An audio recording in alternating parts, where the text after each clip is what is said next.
berjumpa dengan Darman Siahaan, seorang tokoh muda. Dia adalah ketua umum dari Nabaja, Naposo Batak Jabodetabek. Dia ini juga pengacara, banyak reputasi yang dia sudah capai. Nanti kita bisa bincang. Justru saya dengar sebelum pengacara dia juga pernah sekolah di Sekolah Tinggi Teologi. Lai Dharma Siahaan, apa kabar, Lai? Kabar baik, oras lagi. Lai tetap berseri-seri ya. Iya, Ketua Nabaja. Ceritalah dulu, Lai. Kenapa dulu Lai mendirikan Nabaja itu? Iya, keinginan kita mendirikan Nabaja, kita bersama-sama dengan teman Naposo waktu itu berpikir bagaimana kita mendapat ruang komunikasi yang lebih luas di Jakarta ini, di tanah perserahan ini, Ya. termasuk untuk menjalin komunikasi dan mendapatkan jodoh. Nah, keprihatinan itulah soal jodoh itu juga lah yang membuat melatar belakangi berdirinya Nabaja ini. Ya. Kemudian Nabaja itu tidak juga hanya orang Batak Toba, tetapi kelima puak itu, supaya kita mengharapkan ada perkawinan campuran juga sesama lima puak itu. Lai, ini sorry nih, sebelum lebih lanjut saya bertanya, ini kan kita di background ucapan selamat dari Lai ini, Forum Jurnalis Batak.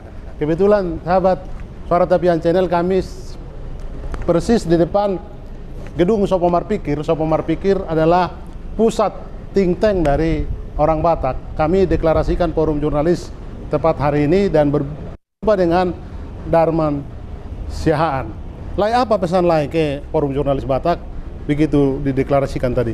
Iya, tentu forum ini menjadi ruang diskusi ya, menjadi ruang komunikasi bagi jurnalis Batak. Ya. Apapun yang harus kita perbincangkan, mungkin forum ini sudah bisa mewadahinya ke depan.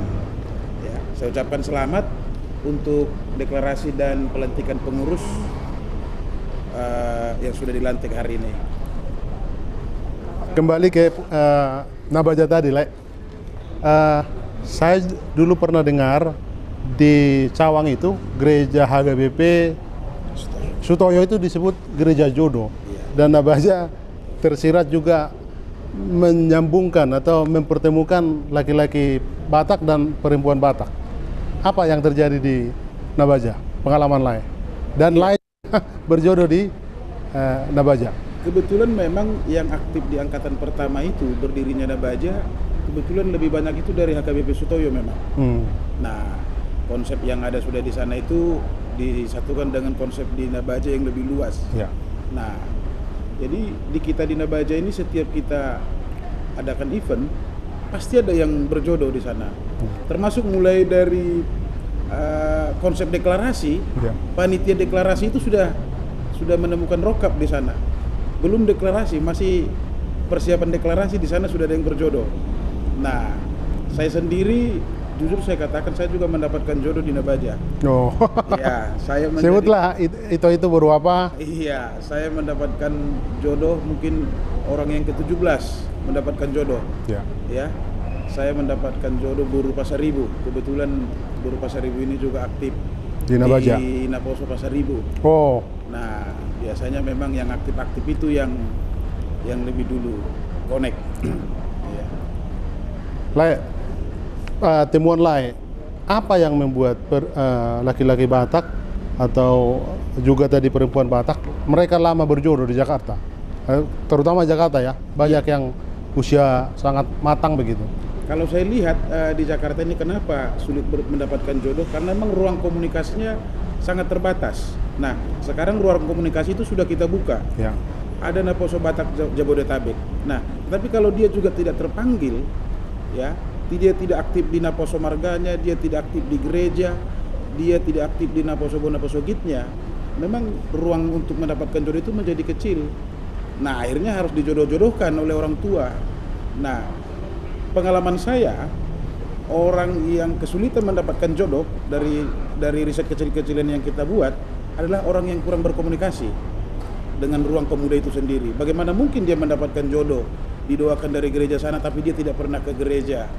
Nah, didoakan di Punguan Marga pun dia tidak pernah aktif di Punguan Marga. Jadi artinya memang dia harus keluar Dari sarangnya? Dari sarangnya. Ya, ini loh, yuk kita bermain. Ya. Nah, kita berdua ya syukur-syukur ruang ini menjadi ruang komunikasi untuk mendapatkan jodoh juga. Dan bukan hanya jodoh sebenarnya, banyak ruang info pekerjaan dan segala informasi banyak di sana. Ketika kita sudah berkomunikasi dengan teman-teman Naposo Batak itu. Ya. Apa saja profesi mereka, Le? Nah, di Nabaja sekarang ada 2 kelompok profesi yang kita sudah buatkan, yaitu kelompok konsultan hukum dan konsultan pajak. Ada LBH, Lembaga Bantuan Hukum Naposo Batak, ada juga komunitas konsultan pajak. Ya. Kebetulan saya juga rekanan yang berhubungan dengan pajak, jadi saya kumpulkan teman-teman ini, yuk ya kita bangun. Belakangan saya dengar Lai jadi pengacara ya, dan baru lulus Master Hukum dari Fakultas Hukum Universitas Indonesia. Kristen. Ya. Luar biasa nilai kuno. Masih muda. Apa gerangan kemudian menjadi memilih pengacara? Nah, saya pernah mendapat pengaduan seorang janda tua yang harus ditolong. Nah, saya sudah lemparkan kasus beliau ini ke beberapa pengacara ketika itu, tapi tidak ada yang bisa mampu. Akhirnya, saya pikir saya harus terjun langsung. Saya harus menjadi advokat. Memang saya sejak 2011 sudah sarjana hukum, tapi tidak mengambil profesi sebagai advokat. Nah, 2019 kemarin saya resmi menjadi advokat, dan bulan ini Desember saya sudah menjadi master hukum, dan saya ingin menangkan kasus ibu ini karena memang terkait dengan penyerobotan tanah beliau. Prosesnya sekarang bagaimana? Sedang di pengadilan, ya, sedang berproses karena memang prosesnya panjang, karena memang ibu ini sekarang kita sangat prihatin sehingga saya terpanggil. Nah, kalau kasus-kasus yang seperti ini memang selalu terpanggil. Kalau sudah urusan Batak katanya pasti terpanggil. Ya. Baik, di dunia pengacara kan kita tidak bisa menafikan orang Batak itu juga menguasai. Ya. Semua pengacara top ya orang Batak, tapi juga kita tahu beragam organisasinya ya. Talenta bicara dari orang Batak ini, Lai juga ini tukang bicara saya dengar ini. Apa Lai temukan soal berbicara? Ya, memang ada keunggulan orang Batak itu berbicara, karena memang kita sudah terlatih kan di acara tahun baru mendok kata, di acara apa pun mendok kata, jadi memang sangat layak memang orang Batak itu jadi pengacara. Kalau mendok kata kan hanya diulang orang Batak yang harus ada makatai, raja mendok kata kan begitu. Nah, jadi akhirnya memang itu yang membuat orang Batak itu banyak menjadi pengacara, karena pintar berbicara dan punya kemampuan juga untuk berbicara. Mungkin sebagai tokoh muda, Lai, saya minta ini mungkin komentar terakhir. Apa harapan Lai bagi orang-orang muda Batak agar juga malu mengaku jadi orang Batak?